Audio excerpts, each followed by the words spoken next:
Hello, good morning. Thursday ta karon. Mali ako estudyante, say hi. Hi. Namahaw pa sila. Gapalit lang sila sticker rice o barbecue sa gawas sa school.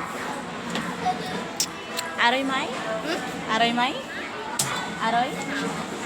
Aroy May? Cow. Ikaw. Diba? Ikaw daw. Ang uban mga bata, kaya diri na lang po sila mga namalit lang sila itong barbecue, sikiray sa gawas, kinamay ga baligya manggod.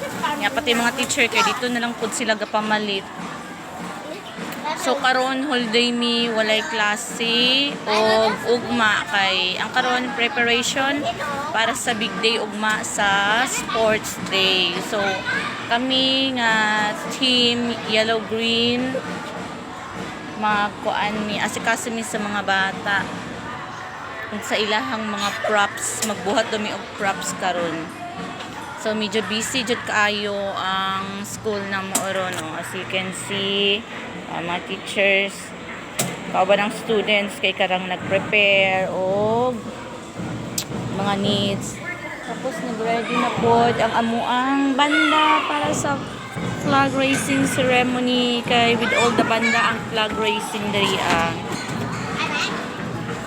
Tapos ang mga bata is dito sila nag-stay during practice tung murag makita ninyo nga hagdan-hagdan dira na sila maglingkod. Hello, good morning. Oh, what is that? Where did you buy that one? Where did you buy that one? Outside? You bought this one outside? Hi! Oh, this for me? Oh. Yato niya sa kuha. Thank you. Nanakoy heart. Ibutang daw ni siya sa kuan.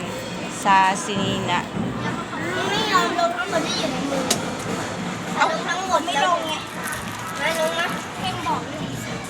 So inani ang mga kuandri, ang mga bata. Sweet ni hello. Say good morning. Where did you get the ball? Oh, very good. Where did you get that ball? Wala siya kadungog. Ano siya, good morning, teacher. Nice. Ang mga bata diri, sweet ni sila. Kaso lamang, inigsugod sa klase ay, Diyos ko, makaingon jud kag PISTE with ana kay maka-strong jud ka, promise.